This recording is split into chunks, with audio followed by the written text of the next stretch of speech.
অনেক বিদেশিদের আগমন ঘটেছে, সন্দেহভাজন বিদেশিদের আগমন ঘটেছে। বিভিন্ন সময় তারা বিভিন্ন মিশন নিয়ে আসতেছে। তারা কোনো উদ্দেশ্য পারপাস সার্ভ করতেছে এই সরকার। এই সরকারের মধ্যে অবস্থানরত অনেক অনেক মন্ত্রী, অনেক কি বলে উপদেষ্টা যারা বাংলাদেশের নাগরিকই নন, তারা এই দেশ পরিচালনা করতেছেন। এখান থেকে নজর ফিরিয়ে নেওয়া। আমার মনে হয় মাঝে মাঝে আমরা কি ঔপনিবেশিক শাসনে আছি? আমার মনে হয় যে আমরা দেশের মানুষের শাসনে নাই, আমরা ঔপনিবেশিক শোষণে আমরা আছি। নইলে আজকে একটি কথা আমি দেখছি, একটি জিনিস, সবাই তো দেশপ্রেম করে দাবি করেন ভাই, আমিও নিজেকে একজন দেশপ্রেমিক নাগরিক হিসেবে দাবি করি। আমি অন্য কোনো কারো কথা বলছি না, আমি আমার নিজের পক্ষ থেকে বলছি, দায়িত্ব নিয়ে বলছি যে আমি কেন ইচ্ছা করলে সেন্ট মার্টিন যেতে পারি না। নগদ পেমেন্টে 500 টাকা পর্যন্ত ক্যাশব্যাক আর লেনদেনে প্রতিদিন ডিপ ফ্রিজ এবং ঘন্টায় ঘন্টায় এসি টিভি সহ দারুণ সব গিফট। আমি কেন ইচ্ছা করলে সাজেক যেতে পারবো না? আমি কেন ইচ্ছা করলে বাগাইছড়ি যেতে পারবো না? আমি একটু এই সরকারের কাছ থেকে জানতে চাই, আমরা কি কোনো পরাধীন রাষ্ট্রে বসবাস করি? আমাদেরকে সেন্ট মার্টিন, বাগাইছড়ি কিংবা সাজেক যেতে পাসপোর্ট ভিসা লাগবে? আমি এই সরকারের কাছে স্পষ্ট উত্তর জানতে চাই, ঘটনাটা কি?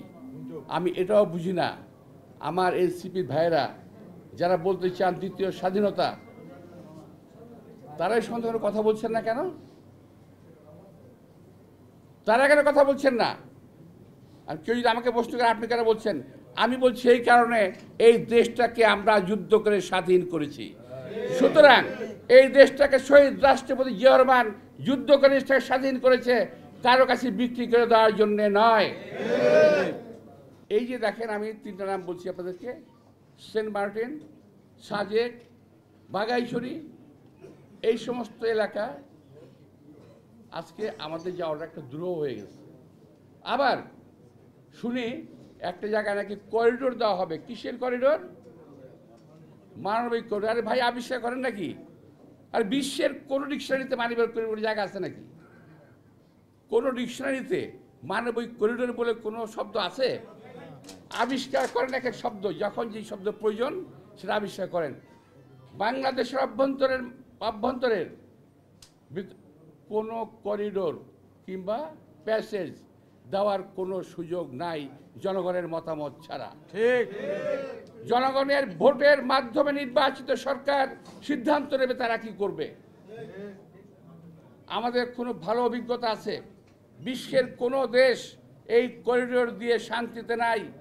আজকে গাজা শান্তিতে নাই, লিবিয়া শান্তিতে নাই, মিশর শান্তিতে নাই, আফগানিস্তান শান্তিতে নাই। আমার সেক্রেটারি সাহেব ফখরুল ইসলাম সাহেব বলেছেন, এই দেশকে আমরা গাজা বানাতে চাই না। আসলে তাই, আমরা এই দেশকে ফিলিস্তিন গাজা বানাতে চাই না। আমরা এই দেশে আমরা লক্ষ্য করছি অনেক বিদেশিদের আগমন ঘটেছে, সন্দেহভাজন বিদেশিদের আগমন ঘটেছে। বিভিন্ন সময় তারা বিভিন্ন মিশন নিয়ে আসতেছে। আজকে ফেসবুকে একটা আপনারা সারা দিলে পাবেন, এক ভদ্রলোক বলছিল, সেটা আমি আর বলতে পারছি না, সময় নাই, বলাও যাবে না। তো আমার ধারণা এই সরকার ইচ্ছাকৃতভাবে এই অপকর্মগুলো করছে।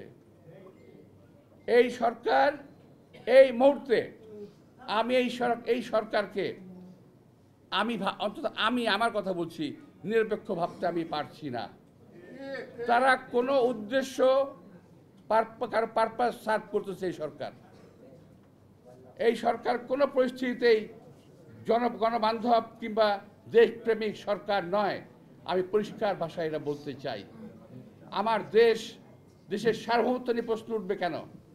যদি এই সরকারকে প্রমাণ করতে হবে তার দেশপ্রেমিক সরকার, আমার প্রশ্নগুলোর জবাব দিয়ে, আমার প্রশ্নগুলোর সঠিক জবাব পাওয়ার পরে আমাকে যে শাস্তি যেখান থেকে দেওয়া হবে আমি মাথা পেতে নেব। আমি আজকে আমার কথাগুলো বললাম, আমি জানি এইটা যথাযথ ফোরাম নয়, হয়তো আরও ভালো জায়গায় আরও কোনো জায়গায় যা বলা উচিত ছিল বড় জায়গায়, কিন্তু আমি আমার মনের ক্ষোভ আমি ধরে রাখতে পারিনি, আমি আপনাদের সামনে প্রকাশ করলাম।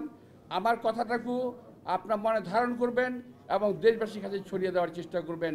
এটা কিন্তু এখন কিন্তু আমরা খুব ভালো অবস্থানে নাই, এই কথাটা আমাদের একটু মনে রাখতে হবে।